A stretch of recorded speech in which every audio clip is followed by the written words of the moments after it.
नाजरीन, मरियम नवाज साहिबा कहती हैं कि इस बार चूँकि हमारी हुकूमत नहीं थी, इस बार अगर हुकूमत अगली बार आई तो हम मुल्क और कौम को इस दलदल से निकालेंगे।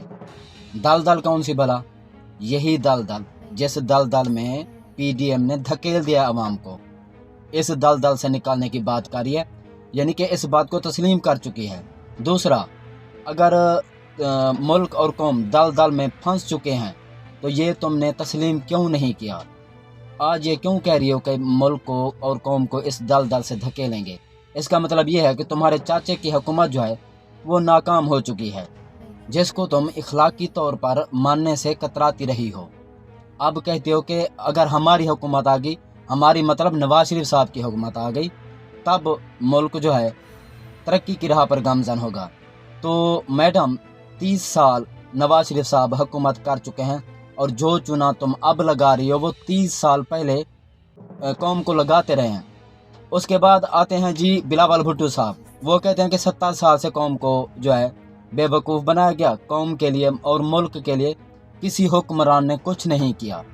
तो तुम जरदारी साहब और भुट्टो साहब की और बेनज़ीर साहिबा की किस हवाले से तारीफ़ें करते रहे हो कि हमारा दौर ऐसा था, हमारा दौर ऐसा था? मुल्क की और तरक्की और खुशहाली और मईशत की ये हालत हो गई है कि अब हम एक एक अरब के लिए, डॉलर के लिए मुल्क को जो हम ना बेचने पर मजबूर हो गए हैं। हमारे बैंक्स, निजी बैंक, सरकारी बैंक, स्टेट बैंक, हमारे जो जीटी रोड्स हैं, मोटरवेज, हाईवेज और पीआईए होटल, बंदरगाहें, ये सब लीज पर चली गई हैं। और कुछ जो बैरून मुल्क हमारे असासे थे वो तो बेच दिया आप लोगों ने। तो 30 से 35 साल नवाज शरीफ साहब ने हुकूमत की और 30 से 35 साल आप लोगों ने की है। बीच में एस्टेब्लिशमेंट भी इंटरफेयर करती रही है। तो इस वक्त इस कौम को और इस मुल्क को यहाँ तक पहुँचाने का किरदार और क्रेडिट आप किसको देते हैं? या तो फिर आप मान जाएं कि आप भुट्टो को क्रेडिट दे रहे हैं मुल्क और कौम की बर्बादी का, या बेनज़ीर साहिबा को, या जरदारी साहब को, या नवाज शरीफ या उसकी कबीना जो इस वक्त 13 जमातों का जत्था है उसको दे रहे हैं। और उसके बाद आते हैं जी मौलाना फजल रहमान साहब, वो कहते हैं कि मुल्क को सही मानों में इस्लामी निज़ाम की ज़रूरत है। मैं आपको याद कराता चलूँ कि मौलाना अब्दुल अजीज़ साहब, लाल मस्जिद वाले ख़तीब जो हैं, उन्होंने एक बिल पेश किया था सुप्रीम कोर्ट में कि मुल्क को जो है ना आहिस्ता आहिस्ता शरी निज़ाम की तरफ लाया जाए। तो उस बिल की हिमायत मौलाना फजल रहमान साहब ने नहीं की थी, बल्कि किसी भी आलम ने या उलमा ने नहीं की थी, और सुप्रीम कोर्ट ने ये बिल काबिल समात करार देकर रिजेक्ट कर दिया था। अगर इस बिल को मौलाना अब्दुल अजीज़ साहब को सपोर्ट होती उलमा की, जो अब ये दावे करता है कि अल्लाह की ज़मीन पर अल्लाह का निज़ाम, तो आप हिस्सा तो बन गए पीडीएम का।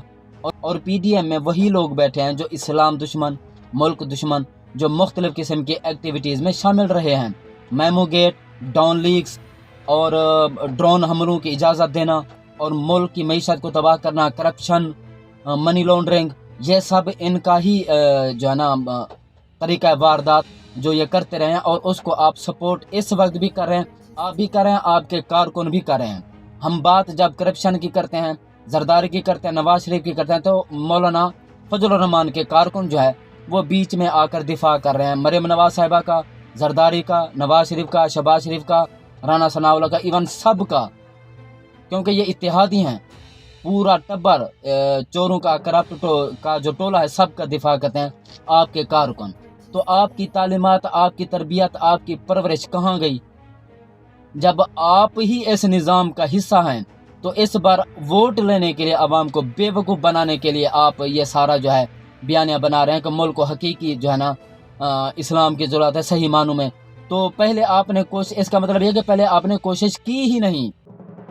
आपने भी 30 से 35 साल, जो 40 साल सियासत की है, वो महज सिर्फ एक कुर्सी के लिए की है। वरना मुल्क और कौम के लिए अगर आप सियासत में आए होते तो 11% जब महंगाई थी तो उस वक्त आप जो है ना तत्ते तवे पर बैठे हुए थे। अब 40% महंगाई है तो आप इंजॉय कर रहे हैं, क्योंकि आपकी सालियाँ, आपके दामाद, आपका समधी जो है इस वक्त हुकूमत में है, आपका बेटा भी, और आप भी इंजॉय कर रहे हैं मुफ्त की लस्सियाँ اور اب ووٹ لینے ہیں آنے والے جنرل الیکشن میں، تو آپ اسلام کو پھر جو ہے نا آپ سیاست میں گھسیٹنے، سیاست میں استعمال کرنے کے لیے آپ پیلی پگڑی پہن کر عوام میں اب نکلیں گے۔ اب یہ عوام پہ ہے، اب یہ عوام کو دیکھنا ہے اور سوچنا ہے کہ 70 سال تو آپ بے وقوف بنے ہیں، اور مزید بھی آگے آپ نے 70 سال بے وقوف بننا ہے۔ میں 70 سال اس لیے کہہ رہا ہوں کیونکہ اب زرداری کا بیٹا موروثی سیاست میں ہم انٹر ہو چکے ہیں۔ بھٹو صاحب کے بعد اس کی بیٹی بینظیر بھٹو صاحبہ، اس کے بعد اس کا شوہر زرداری صاحب، پھر اس کے بعد جو ہے نا بلاول بھٹو۔ موروثی سیاست آ رہی ہے، اس کا مطلب ہم مزید آگے فیوچر میں 70 سال کے لیے بے وقوف بننے جا رہے ہیں اگر اس وقت ہم نے سٹینڈ نہ لیا۔ وہ انسان جو آپ کے لیے عدالتوں میں دھکے کھا رہا ہے، جو ہر بار ہر دفعہ کہتا ہے کہ میرا ملک میری قوم، وہ ناجائز مقدمات بھگت رہا ہے، قاتلانہ حملہ اس پر ہوا ہے، اس کو عدالتوں میں اس کی بیوی سمیت ذلیل کیا جا رہا ہے، ہر دوسرے تیسرے دن 18 19 پیشیاں جو ہے وہ اٹینڈ کر رہا ہے ملک اور قوم کی خاطر۔ اگر اس نے عیش و آرام کی زندگی گزارنی ہوتی تو وہ اس کے جو ہے نا فرینڈز اس وقت بھی اس کو بلا رہے ہیں کہ وہ لندن چلا جائے، امریکہ سے کسی بھی ملک میں چلا جائے، اس کو کوئی روک ٹوک نہیں ہے، وہ جا سکتا ہے ملک اور قوم کو چھوڑ کر اپنے بیوی بچوں کے ساتھ اپنی باقی کی جو زندگی ہے وہ گزار سکتا ہے۔ لیکن آپ لوگ کہاں بیٹھے ہیں؟ کوڑوں کی خاطر، مار کی خاطر، ناجائز مقدمات کی خاطر ڈر کر آپ گھر بیٹھ گئے ہیں۔ مجھے یہ بات کرتے ہوئے شرم آ رہی ہے کہ آپ اس وقت بے حسی میں جو ہے نا پھنس چکے ہیں، بے حس لوگ ہیں آپ لوگ۔ اس کا مطلب یہ ہے کہ آپ نظریاتی کارکن نہیں تھے، یا آپ نظریاتی جو ہے نا پی ٹی آئی رہنما نہیں تھے۔ آپ ایک مطلب کے تحت، آپ ایک چڑھتے سورج کو دیکھتے ہوئے آپ عمران خان کے ساتھ تھے، ورنہ آپ کا کوئی حال نہیں، آپ نظریے کے ساتھ کھڑے ہوتے آپ اس وقت عمران خان صاحب کو اکیلا نہ چھوڑتے۔ میں معذرت سے یہ کہہ رہا ہوں کہ آپ نے عمران خان کو تنہا چھوڑ دیا، لیکن اس نے ابھی بھی تنہا نہیں چھوڑا آپ لوگوں کو۔ اس کی زندگی کو خطرہ ہے، اس کو ٹرائل کورٹ کا بھی جو ہے نا سامنا ہو سکتا ہے، ملٹری کورٹس کا سامنا ہو سکتا ہے، اس کو سزا ہو سکتی ہے، کچھ بھی ہو سکتا ہے، لیکن وہ کہتا ہے کہ میرا جینا مرنا اس ملک میں ہے، میری باہر تو کوئی پراپرٹیز نہیں ہے، تو میں باہر کوئی اپنا گھر بھی چھوڑ کے باہر جاتا ہے۔ لیکن آپ لوگ اس وقت کیا کر رہے ہیں، کیا سوچ رہے ہیں؟ تھانے کچہریوں کی ڈر سے آپ گھر بیٹھ گئے۔ کب تک آپ یہ فرعونیت جو ہے یہ دیکھتے رہیں گے، اس کو برداشت کرتے رہیں گے، اور اپنے آنے والی نسل کو جو ہے نا اس میں دھکیلتے رہیں گے؟